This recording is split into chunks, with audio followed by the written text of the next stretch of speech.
함께 따라합니다. 마음을 열어. 예, 오늘 스승의 주일, 특별히 스승의 주일이라고 해서 따로 그 주제로 설교를 가급적이면 많이 안 합니다만, 오늘은 우리가 이 가르침이라는 것, 배움이라는 것 함께 좀 묵상해 보는 차원에서 또 스승의 주일에 맞춰 보려고 합니다. 예배를 시작할 때 앞에 스승의 주일 빨간 글씨로 이렇게 있으니까 좀 그저 굉장히 강조되는 그런 모습도 있었는데, 그렇습니다. 주님만이 우리의 스승이시다는 생각을 합니다. 우리의 스승이라는 말 참 붙이기가 쉽지는 않거든요. 저 또한 바라기는 가능제일교회, 저도 그렇겠고 우리 모든 교육자도 또 우리 선생님들도 그냥 우리의 그 신앙의 시간 속에서, 가능제일교 시간 속에서 그냥 선생으로서 잠깐 이름이 기억되어지는 정도, 또 그 역할을 좀 하는 것 정도로 이렇게 생각을 합니다. 그 정도로만 기억되어줘도 참 감사하겠다, 이제 그런 생각을 하고, 늘 부족함 때문에 부끄럽습니다. 제대로 하고 있는지, 잘 할 수 있을지 그런 것은 모르지만 최선을 다해서 주님께서 가르쳐 주신 그것을 또한 힘써 다시 전하는 이 일을 최선을 다해야겠다, 그런 생각으로 하고 있죠. 그래서 여러분들에게 혹시 이것이 잘못된 것이 아니고, 또는 혹시 불편함이 아니고 정말 진리의 말씀을 받는 그런 시간들로 느껴지면 더 이상 바랄 것은 없겠습니다. 그래서 이런 부분들이 교회 안에서 끊임없이 멈추지 않고 이루어지는 것, 이것이 우리에게는 참 중요하고 소중한 일이다, 그런 생각을 하고요. 가능제일교가 여기까지 온 것도 그 많은 선생님들, 또 많은 목회자들, 그 부분의 역할이 크다는 것을 느낍니다. 그래서 지금도 섬겨주시는 우리 교육자들과 또 섬겨주시는 우리 선생님들에게 정말 감사해요. 보이지 않는 곳에서 이런 아이들과 함께 한다는 게 얼마나 그게 힘듭니까? 아이들과 함께하고 막 즐겁고 막 재밌고 할 것 같잖아요, 그죠? 정말 힘듭니다. 쉽지 않습니다. 그러나 그 일을 묵묵히 그렇게 감당해 주셔서 얼마나 그게 고마운 일인지, 매년마다 제가 저희 교회 와서 한 수년간 오래도록 그랬어요. 지금도 여전히 그런 게 있지만 그때는 좀 유독 심했는데, 그게 뭐냐면 연말이 다가오면 이미 안 한다는 교사가 훨씬 많고 하겠다는 교사는 없고, 교육부서에 자꾸 공백이 생겨서 이걸 어떻게 하나 연말 내내 고민하고 당위가 매번 그것 때문에 신경 쓰고 어떻게 사람을 찾나 섭외하나, 이게 엄청난 일이었어요. 근데 또 신기한 건요, 매년 그런 모습이 반복되는데 매년 다 채워져요. 그 빈자리가 없이 또 그렇게 가고. 하지만 연말이 되면 매일 마음 쫄리고, 또 교사 없으면 어떡하나, 이제 그런 고민들. 당회에서 제일 힘든 게 예산 책정이 아닙니다. 예산도 쉽진 않지만 인사가 제일 어려워요. 적재적소에 사람을 세우는 일 중에서 이 교사 찾기가 너무 힘든 겁니다. 그래서 참 이렇게 어려웠다는 게 지금 생각하니까 그때 그랬지. 그죠, 장로님들? 교사 세우기 얼마나 힘들었습니까? 근데 지금은 또 이렇게 잘 또 되어지고, 물론 지금도 그런 우리가 사람을 찾는 일은 쉽지는 않지만 그때는 훨씬 그게 어려웠던 것 같아요. 그러나 그 시간을 또 이렇게 잘 감당해 와줘서 우리 교육부서가 그래도 건재하게 있다는 것이 참 감사하다, 그런 생각이 듭니다. 하나님의 교회가 지금까지 유지되어 올 수 있는 모든 이유는 말씀이거든요. 다른 어떤 것도 그 앞에 우선될 수가 없습니다. 말씀이 있었기 때문에 교회는 온 것이고요. 모든 것보다도 우선된 것은 말씀 교육입니다. 그러니까 교회, 우리 가능제일교는 50년의 역사를 맞았는데 이 역사를 다르게 표현하려면 50년의 교육의 역사라, 이렇게 보시면 돼요. 수많은 선생님들이 그 자리를 지키면서 그 아이들을 가르치고 그것이 지금 계속 우리에게 그런 영적인 또는 우리의 모든 환경에 그런 자양분이 된 거 아니겠습니까? 우리가 자라온, 우리가 이 성장과 발전과 이 사역을 감당케 하는 그런 요소였다는 거죠. 교회에 다양한 사역이 있고 그 모든 사역들은 시간이 지나면 변하고 시대에 따라 변하고 그 모양이 다양하게 바뀌어져 가고 하지만은 말씀의 교육은 항상 똑같습니다. 변하지 않습니다. 그럼 변하면 안 되거든요. 왜냐하면 우리는 경전 종교로서 이 성경만을 우리의 진리로 여기고 오직 성경만을 가르치는 공동체이기 때문에 우리가 이 성경의 교육은 변하지 않고 지금까지 유지해오고, 50년의 역사뿐만이 아니라 2000년의 역사 속에서 매 시대마다 이 성경의 가르침은 1000년 전도 똑같았고 초대교회 때도 그렇고 지금까지 똑같다는 사실입니다. 이것도 신비죠. 그래서 그 말씀이 똑같은 말씀이지만 그 시대를 감당하는 말씀이 되게 하고 그 시대의 일꾼을 길러내고 이것이 얼마나 놀라운 일입니까? 이걸 바꾸면 안 돼요. 여기다 뭘 더하면 안 돼요. 좀 새롭게 더해보죠. 왜 똑같이 합니까? 이렇게 말하면 안 됩니다. 이건 항상 그대로 가야 되는 거죠. 이 말씀은 가감 없이 이 말씀을 그대로 가르치는 게 능력이고 가르치는 게 새로운 거예요. 그렇기 때문에 우리가 이 말씀의 공동체, 앞으로도 가능제일교회가 다양한 일들을 할 수 있겠지만 이 디다케 공동체, 말씀을 가르치는 일은 항상 변함없이 가장 우선되게 가져갈 것이다 하는 것을 믿으시기 바랍니다. 그래서 이것은 절대 무엇과도 양보할 수 있는 일이 아니에요. 항상 그 일을 우리가 먼저 딱 고정시켜 놓고 그리고 그 바탕 위에 우리는 다양한 사역들을 해 나갈 것이다 하는 것을 우리가 분명하게 기억하고, 그래서 저는 늘 얘기하는 것이 만약에 우리가 따로따로 뭐 교육관과 교회를 따로 지어야 된다면 저는 무조건 교육관. 우리 아이들이 저 좁은 데서 열악한 데서 와주는 것만도 감사하고 거기서 잘하고 있잖아요. 그 아이들에게 참 좋은 공간을 좀 만들어주면 좋겠다. 이게 바람이고 제가 인동안 할 수 있을지는 모르겠지만 그러나 꿈을 꾸고 도전하고 싶고 한 번에 다 할 수 있으면 더 좋겠고 아니라면 부분적으로 그렇게도 하고 하면서 어쨌든 우선권을 저 아이들에게 두고 교육부서에 두고 교회가 그렇게 사역을 하면 좋겠다. 그런 마음은 항상 간절합니다. 근데 우리 교회는 워낙에 이제 건물이 오래되다 보니까 뭘 먼저 해도 상관이 없을 정도로 중요하죠. 하지만 그러나 우리는 그래도 충성도가 있잖아요. 좀 부족하고 열악해도 그래도 우리가 예배 나오지 않습니까? 근데 아이들이 정말로 믿음 생활을 온전히 할 수 있고 기쁘게 할 수 있는 그런 공간들을 우리가 먼저 확보해 주는 것도 앞으로 가능제일교회 장래와 미래를 위해서도 필요한 일이다. 그렇게 생각을 합니다. 오늘 말씀이 어떻게 이 가르침과 배움의 이야기와 연결이 될까 생각할 텐데요. 말씀을 한번 묵상해 보죠.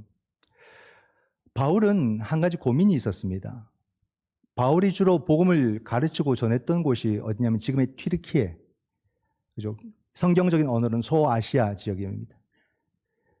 튀르키예, 우리 어르신들 알죠? 터키 지역을 그쪽에서 복음을 열심히 전했어요. 근데 바울의 이 복음 전도에는 항상 걸림돌이 있었습니다.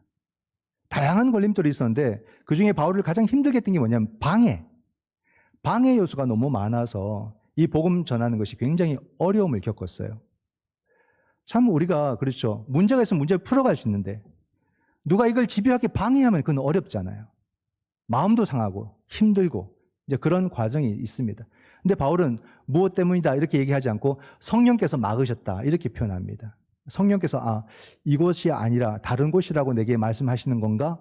이렇게 받아들이고 있었던 거죠. 그래서 옮겨야 되는가? 많은 고민을 하고 있었습니다.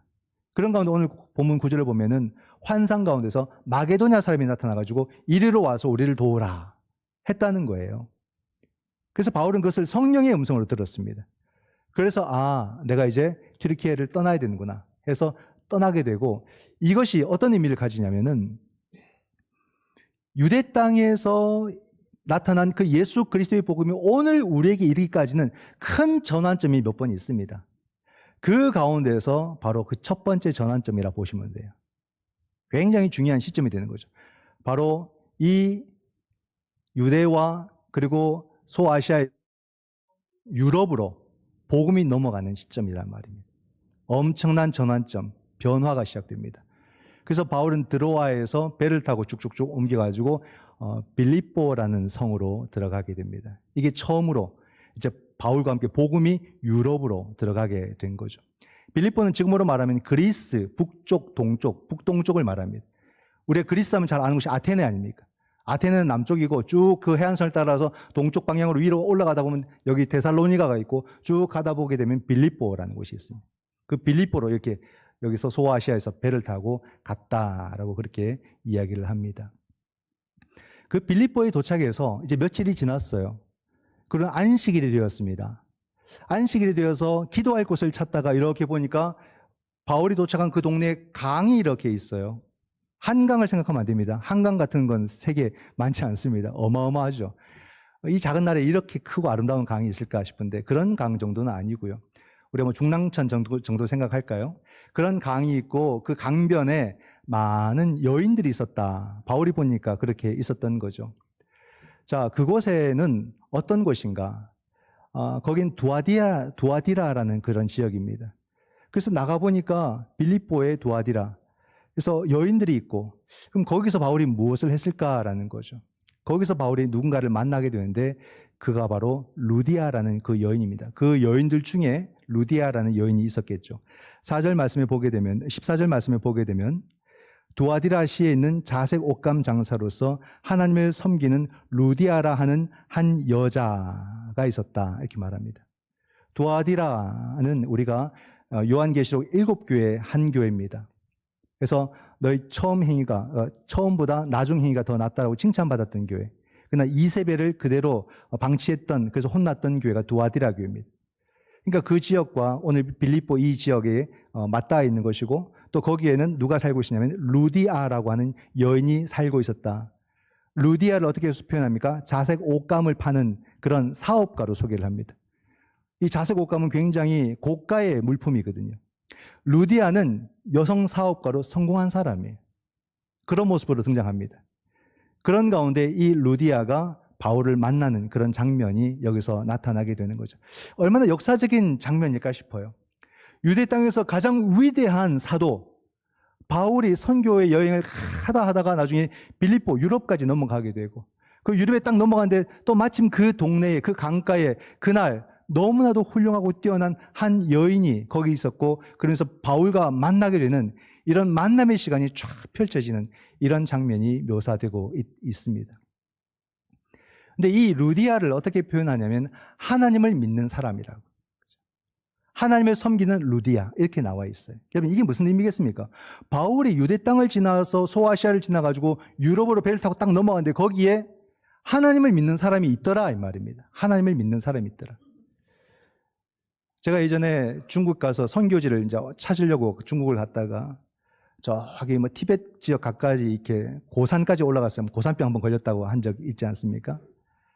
하루 온종일 이 토를 하고 힘들게 보내는데 거기 가서 제가 놀랬던 게 그 높은 곳에, 그 추운 곳에 20대의 젊은 크리스찬들, 중국 한족들, 그러니까 중국 사람들이, 그 사람들이 한국 선교사에 의해서도 아니고 오래전부터 예전에 들어왔던 그 복음이 지금까지 남아 있어서 예수를 믿고 그리스도인의 어떤 그런 사명을 갖고 방학 때 대학생들이 아이들 방과 후 학교를 하려고 거기 와서 동상이 다 걸렸는데도 아이들과 거기서 생활을 하면서 몇 달씩 보내는 그런 모습을 보고 굉장히 감동을 받았거든요.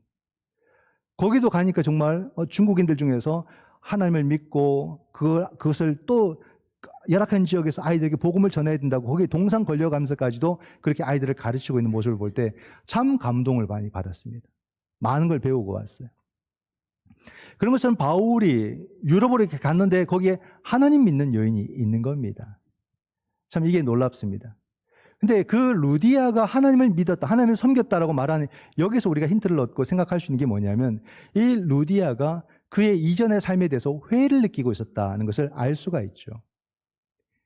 이 빌립보는 어떤 도시냐면은 알렉산더 대왕의 아버지 부왕인 빌립 2세가 만든 도시입니다. 그래서 빌립보다 이렇게 말을 하거든요.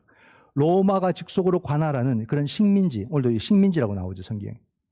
그러다 보니까 그 로마의 그런 타락한 문화가 삶 곳곳에 배어져 있는 겁니다. 로마가 야만인에 의해서 무너졌다고 말하지만 이미 윤리적으로 무너진 사회고 결국 윤리적인 내부적인 문제 때문에 로마는 패망했다라고 우리가 그렇게 배우지 않습니까? 그러니까 그런 삶 속에서 이 루디아 같은 여인은 큰 실망을 한 거예요. 그러면서 자기의 삶을 다시 돌아보게 되고 이런 사람들은 자기 삶을 아주 진지하게 고민하는 어떤 사람들이구나. 그러면서 자기 삶 속에서 참 진리를 구하는 그런 사람들이구나. 그런 가운데에서 유대교라고 하는 굉장히 경건한 그런 신앙을 만나게 되고 유대교로 개종한 사람이었다는 말이죠. 그렇지 않다면 그렇게 개종할 이유가 없는 것입니다. 그래서 이 루디아는 이미 바울이 가기 전에 하나님을 아는 유대교를 영접한 그런 경건한 여인이었습니다. 이런 걸 볼 때 여러분, 그런 로마의 평화라고 하는 그런 세상 속에서도 이러한 여인의 모습이 있다는 것을 볼 때 우리가 새롭게 용기 내고 도전해야 될 게 있는데 그게 뭐냐면 복음 전도입니다. 여러분 전도하십니까? 복음을 전하십니까? 복음을 전하는 방식은 다양하겠지만 나는 전도하는 그런 삶을 살고 있습니까? 나는 복음의 일꾼이라고, 나는 전도자라고, 오늘을 살아가는 선교사라고 우린 그렇게 말할 수 있겠습니까? 선교가 왜 안 됐는지, 선교가 안 될 수밖에 없는 이유를 우리는 많이 이야기하지만 그럼에도 내가 선교해야 될 이유를 잘 말하지 않습니다. 전도하지 않는 그런 시대, 전도하지 않는 그런 교회의 모습을 보지 않습니까? 왜 전도가 안 될까 생각해 볼 때 저는 한 두 가지로 봅니다. 물론 우리가 뭐 여러 가지로 설명할 수 있겠지만 크게 본다면 문명의 발달이에요. 이건 피해갈 수 없는 것 같습니다. 너무 문명이 발달되잖아요. 특별히 그 발달을 돕는 것은 과학이에요, 과학. 이건 우리가 상상하는 걸 초월합니다. 엄청나게 발달하고 있거든요. 오늘날 많은 사람들이 관심이, 이제 새 폰이 언제 나올까? 핸드폰이 언제 나올까? 막 그걸 기다리죠. 그럼 많은 사람들이 또 좋은 차, 새 차가 언제 나올까? 차는 옛날에는 막 이렇게 엔진 갖고 차를 많이 따졌지만, 그래서 외제차를 많이 선호하고 했지만, 이제는 엔진이 아닙니다. 이제 전기차로 바뀌기 때문에, 이제는 여러 가지 편의시설, 첨단시설, 그리고 안전, 이런 것들이 얼마나 첨단 장치가 들어갔는지, 이거에 많은 관심을 갖거든요. 그러니까 완전히 새롭게 나오는 그런 신상에 대한 엄청난 관심들을 사람들이 가지고 있어요. 그리고 또는 집이 어떻게 새롭게 지어질까? 어떤 첨단 기술을 포함시켜서 어떤 편안한 삶을 살 수 있는 그런 새로운 집들이 나올까? 온통 그런 데 관심. 또 여러분 혹시 우리 기성세대는 사용하고 있는지 모르겠습니다. AI 많이 들어보셨나요? 들어는 보셨을 거예요. 워낙에 대선 공약도 막 이렇게 하긴 하는데. 이미 이것은 우리 속에 이미 생활화되었고 깊숙이 들어와 있어요. 챗 GPT 한번 사용해 보셨어요? 놀랍습니다. 신천지가 펼쳐집니다. 내 삶에 궁금했던 모든 것들을 다 답변해주고 체계를 잡아주게 되고 새로운 질문을 할 수 있도록 나를 도와주게 되고 이런 생각으로 다시 한번 질문해 보시면 내가 이렇게 답변하겠습니다. 이렇게 이야기를 하고 얼마나 그 구상이 체계적인지 놀라워요. 그래서 그것을 내가 이게 옳다 그러다 알려면 내가 먼저 지식을 갖고 있어야 되고 거기에 대해서 내가 먼저 공부를 해야 되고 그러면서 그런 바탕을 두기 위해서 다시 질문을 던지고 그러면서 이 질문이 확장되고 그 답변 속에서 또 새로운 질문을 만들어내고 엄청납니다, 여러분. 이게 뭘 말합니까? 과학이 가져다주는 새로운 신세계란 말이에요. 우리의 삶을 너무 선명하게 만들어주고 눈에 보이도록 만들어주고 그러다 보니까 사람들이 보이지 않는 것에 관심을 안 갖는다는 말이에요. 더 이상 신비를 추구하지 않는다 이 말입니다. 그러니 과학이 발달하니까 종교는 이렇게 땅으로 곤두박질 치는 거죠. 그러니 전도가 어렵다 그러고 그런 말들이 그냥 나온다는 말입니다. 그럼 그대로 받아들일 거냐는 거예요. 분석은 누구나 다 할 수 있어요. 그럼 그대로 그냥 받아들이고 말 거냐 이 말입니다. 껴안고 넘어질 거냐는 말이에요. 그게 아니라는 말이죠. 오늘 기독교는 이 사회 속에서는 종교라는 단어로 그렇게 부름을 우리가 불러지고 있지만은 이 기독교는 우리의 생활이고 우리의 현실이고 우리의 실존임을 우리가 경험하고 믿어야 된다는 말이에요. 단순한 그냥 마음으로만 이렇게 다스리는 종교가 아니라는 말입니다. 나의 현실이에요. 나의 생활이에요. 우리 모두의 실존이 기독교임을 믿으시기 바랍니다. 이걸 우린 신앙이라 말하는 것입니다. 그러므로 우리 기독교는 이 사회와 무궁무진한 대화를 나눌 수 있어요. 이 과학이라는 것도 하나님의 섭리와 하나님의 역사 속에 있는 이론이고 또 발달이고 개선이지 이것이 하나님 역사 밖에 있는 것이 아니라는 말이죠. 그렇기 때문에 과학이 아무리 발달해도 하나님께서 보이는 세상과 보이지 않는 모든 세상을 다스리신다는 것을 우리가 믿어야 되는 것이고 이 과학과 또는 이 발전한 문명과도 기독교는 얼마든지 대화하며 함께 살아갈 수 있다는 말입니다. 그러니까 우린 또한 또다시 복음을 전할 수 있는 또 그런 소명도 안게 되는 것이고 더더욱 복음을 더 힘써 전해야겠다라고 하는 그런 마음의 도전도 우리가 받게 되는 거지요. 이건 절대 과학의 발달, 문명의 발달이 복음 전도를 가로막는 길이 아니라는 것을 우리가 다시 이것을 알 수 있어야 되는 것입니다. 기독교의 복음을 가로막는 또 하나의 요소가 있다면 그게 뭐냐면 교회가 잘못된 것을 가르친다는 말이에요. 이게 문제입니다. 오늘날 교회가 막 정치에 뛰어들고 아니면 어떤 이념 논쟁에 뛰어들고 아니면 어떤 성도들이 이성적으로 판단하지 못할 자꾸 이상한 회개망측한 행동들을 교회가 먼저 해버린다는 말이에요. 그러니까 이 사회 속에 있는 교회가 우리 사회와 대화성을 상실하는 겁니다. 대화가 안 되는 거예요. 그러니까 이상한 종교단체처럼 이렇게 만들어버린 겁니다. 우리가 무엇을 가르치냐에 따라서 어떻게 가르치느냐에 따라서. 그리스도인들이 사회에 나아가서 대화하지 못한다면 어찌 보면 이 사회를 병들게 하는 주체가 교회가 되고 만다는 거예요. 우리 교사들, 우리 교회 교육의 의미가 무엇인지를 잘 알아야 되고 교회의 의미가 무엇인지 잘 알아야 되는데 교회는 우리가 아이들을 교육하고 성도들을 우리가 믿음으로 양육해내는 것은 우리 사회의 훌륭한 일원이 되고 우리 사회에 건강하게 참여함으로써 이 사회 속에서 성경적 가치로서 세상의 모든 이 지식과 모든 것들을 바르게 사용할 수 있는 능력을 길러내도록 만드는 것이 교회의 역할인 겁니다. 그러므로 저 사회 속에서 그들과 더 많은 대화를 나누고 그들과 함께 우리는 하나님 나라의 가치를 가지고 이 사회에 발달된 모든 것들을 바르게 사용할 수 있는 참된 그리스도인을 만들어내는 것이 교회라는 말이에요. 성경을 배우면 배울수록 종교인이 되는 것이 아니라 이 성경을 바탕으로 사회의 모든 지식들을 기독교적 가치관 속에서 활용할 줄 아는 그런 그리스도인, 그런 일꾼들을 만들어내는 것이 교회 교육의 바탕이 되어야 됩니다. 그러니까 교사들은 더 공부를 해야 되는 거예요. 내 말 몇 마디로 그냥 아이들 가르칠 수 있다는 것이 얼마나 교만인지 알아요.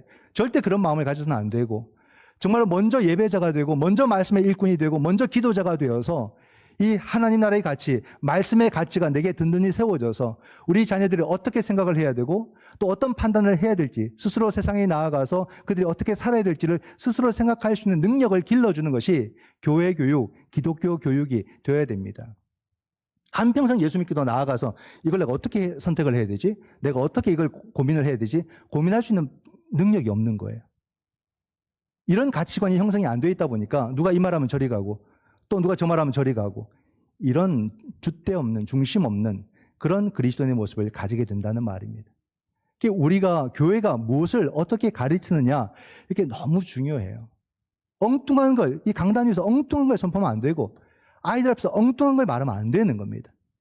정말 우리가 올바른 것을 잘 준비해서 우리 자녀들과 정말 진실되게 나누고 그들이 여러분 다 압니다. 아이들도 선생님이 준비해 와서 하는 건지 대충 그냥 본인의 어떤 그런 그냥 말 주변으로 하는 건지 다 알아요. 이런 것들을 우리가 신중하게 생각하고 잘 준비를 해 나가야 돼요. 전도가 안 됩니다. 선교가 안 됩니다. 물론 우리 기독교가 잘못했기 때문에 선교 후퇴해버렸어요. 교회 하면 사람들이 귀를 닫아버립니다. 쳐다보지도 않으려고 합니다. 그럼에도 불구하고 우리가 포기할 수 없는 것이 전도예요, 선교예요, 말씀 교육입니다, 여러분. 어찌 보면 그렇기 때문에 더더욱 전도해야 되지 않을까요? 더더욱 선교해야 되지 않을까요? 19세기 대선교의 시대처럼 오늘 우리 시대가 대선교의 시대가 되어야 됩니다. 왜냐하면 오늘 우리 시대가 바로 이 로마와 같이 많은 부분에서 타락해 있기 때문에 그렇죠. 우리의 사고가 얼마나 변질되었습니까? 정치를 숭배하고, 그죠? 경제를 숭배하고, 물질을 숭배하고, 과학을 숭배하고, 이 숭배의 개념으로 넘어가 버렸어요. 그러니 여러분 얼마나 타락해져 갑니까? 발달이 아름다워 보기도 하지만 이게 발달이 타락으로 기울어가는 모습이기도 하거든요. 팍스 로마나라고 있어요. 로마의 평화. 근데 그게 다 썩었더란 말입니다. 그런 시대가 되어가고 있지 않는가? 그렇기 때문에 이번엔 그런 시대 속에 누가 있다고요? 루디아 같은 사람들이 있다 이 말입니다. 그 시대에 대해서 회의를 느끼며 정말로 참된 삶이 뭔지, 진정한 삶이 뭔지, 내가 인생을 산다는 게 무슨 의미인지, 그러면서 참 진리가 뭔지를 찾고 고민하는 그런 사람들이 곳곳에 있더라는 말이에요. 이런 시대일수록. 그렇기 때문에 교회가 복음 전도를 포기하지 않고 그런 사람들을 찾아가면서 또 우리는 열심히 복음을 전하는 이런 소명을 감당해야 됩니다. 그런 가운데 루디아가 바울을 만나는 거 아닙니까? 가만히 있다가 만납니까? 그런 고민 속에서, 그런 몸부림 속에서 루디아는 바울을 만나고 바울은 루디아를 만나는 거예요. 이런 아름다운 이야기가 어떻게 우연스럽게 나옵니까? 아니죠, 여러분. 이게 서로 간에 자기의 삶을 진지하게 대하는 이 두 사람이 은혜 가운데 만나는 거예요. 은혜 가운데. 루디아가 바울의 말씀을 들었다 했어요. 저는 이 장면이 너무 막 감격적으로 다가와요. 그 강변에서 바울의 입장과 루디아의 입장 한번 생각해 보세요. 바울이 뭘 얘기했겠습니까? 바울은 오직 십자가와 부활밖에 없어요. 내가 다메섹에서 만났던 그 예수 그리스도, 그 예수 그리스도가 십자가에 죽으신 예수가 부활하셨다. 이 감격을 갖고 지금까지 여기까지 온 거 아니겠습니까? 그 사람들 앞에서 얼마나 바울이 간절하게 복음을 전했을지가 막 그냥 훤하게 보입니다. 그런 가운데서 유대교를 받아들인 이 루디아 입장에서 정말로 뼛속까지 유대인, 골수 유대인이었던, 그러므로 그리스도를 핍박했던 저 바울이라는 자가 어떻게 예수를 알게 되고 예수를 믿게 되고 완전히 예수의 사람이 되고 예수의 제자가 되어서 이토록 간절하게 복음을 전할까? 이 루디아 입장에서도 너무너무 감동스럽고 놀랍지 않겠습니까? 그게 성경이에요. 루디아가 마음을 열었다 했어요. 마음을 열려버린 거예요. 그 말씀을 들을 때 마음이 열린 이런 놀라운 장면, 놀라운 은혜의 이야기를 보여줍니다. 14절 하반절에 보면 주께서 그 마음을 열어 바울의 말을 따르게 한지라. 마음을 열어. 여러분 느껴지십니까? 이게 어떤 것인지 따로 우리가 표현 안 해도 느껴지십니까? 우린 다 이걸 경험했기 때문에 여기 있는 거예요. 우린 다 예수 그리스도를 마음을 열어 영접했기 때문에 또 주님을 만나는 그 은혜의 시간들을 가졌기 때문에 여기 있는 거 아니겠습니까? 그 순간들은 다 다르고 우리 회심의 모양도 다 다르지만 그 모든 것은 다 마음을 열었던 순간이었던 거죠.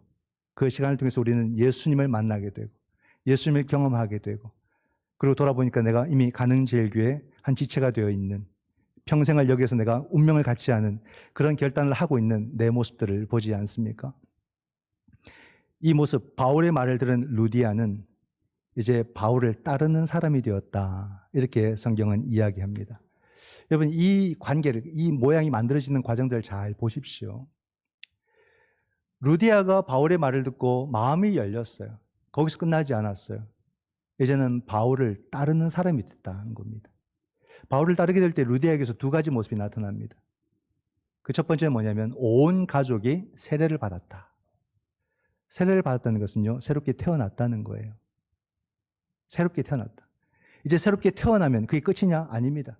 새롭게 태어났기 때문에 이제 우리가 해야 될, 새롭게 태어난 사람이 해야 될 일은 그 복음을 알아가는데 누구보다 더 힘써야 돼요. 복음을 배워가고 복음을 알아가고 그리고 그리스도의 인격을 닮아가야 됩니다. 이 노력을 하지 않는 사람들이 의외로 많거든요. 그 인격의 모습은 다 다를 수 있어도 전체를 모아놓으면 그리스도의 인격을 닮아 있어야 되는 거예요. 인격은 이래도 나는 믿음 좋습니다. 이렇게 말할 수 없습니다, 여러분. 그의 믿음의 인격을 말하고 인격의 믿음을 말하게 되어 있어요. 그리스도의 인격을 닮아가려고 열심히 노력을 해야 되고 그리고 세례를 받고 새롭게 태어난 사람이 반드시 가져야 되는 것은 이제 자기 삶을 홀로 살아가는 것이 아니라 공동체로 살아가는 그런 삶을 힘써 가져가야 됩니다. 이제 내 모든 삶을 하나의 교회로서 살아가기 위해서 부단히 노력을 해야 되는 거예요. 새롭게 태어났다는 것은 새로운 삶으로의 초대입니다. 새로운 믿음의 삶으로 나를 초대하게 될 때 그중에 참 중요한 것이 우리가 이제 공동체로 살아가야 된다는 거예요. 우리 영상으로 예배드리고 유튜브로 예배드리는 것은 보조적 수단이에요. 보조적 수단. 어쩔 수 없을 때. 우리는 몸이 무거워도 일어나야 되고요. 이 몸을 억지로라도 이끌어서 교회 마당을 밟아야 되고 문지방이 닳도록 밟아야 됩니다. 그리고 공동체로 나와야 되는 거예요. 그러면서 함께 성숙해 가야 됩니다. 함께 성장해 가야 되는 거예요. 누구만 성장해 가면 안 됩니다. 함께 자라가야 돼요. 이게 바로 세례받은 자들의 삶의 자세 아니겠습니까? 그리고 두 번째로 루디아가 정말 중요한 일을 했어요. 바울을 그의 집에 유숙하게 만들었어요. 이게 참 놀라운 건데요. 바울은 그곳까지 왔지만 매우 가난한 사람이었어요. 재정적인 어려움이 늘 있었던 사람입니다. 그리고 바울은 늘 몸이 아팠어요. 제가 아프면 왜 아프냐고 묻지 마세요. 왜 자꾸 아프냐고 말이죠. 안 아프고 어떻게 목회를 합니까? 자기 건강 자기가 잘 관리해 가야 되는데요. 바울도 이렇게 해결할 수 없는 몸의 질병이 있었거든요. 여러 가지 열악한 상황이 있었어요. 루디아에게 그게 보이는 거예요. 내가 얻을 것만 얻겠다 이게 아니라 바울이 보이는 거예요. 그러니까 이 루디아는 자기 집에 아예 유숙하게 만드는 거예요.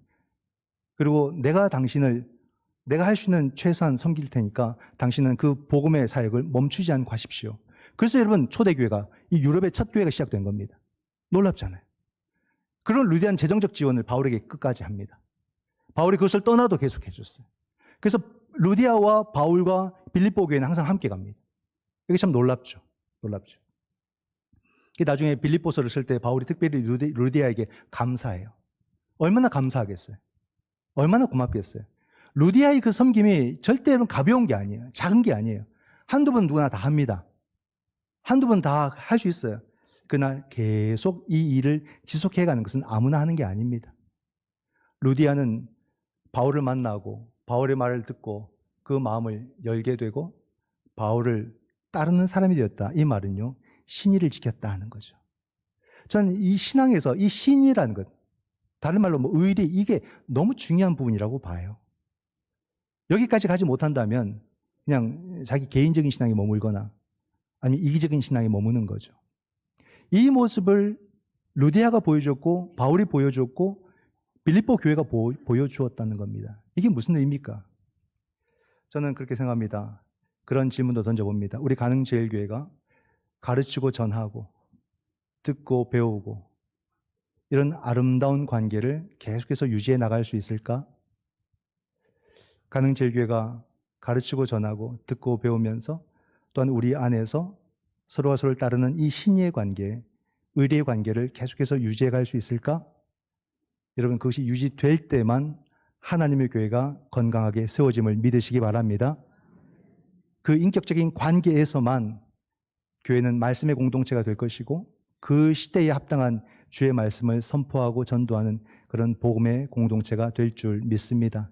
주 안에서 함께 자라가고 성숙해져 가기를 주님의 이름으로 축원드립니다. 아멘. 기도하겠습니다.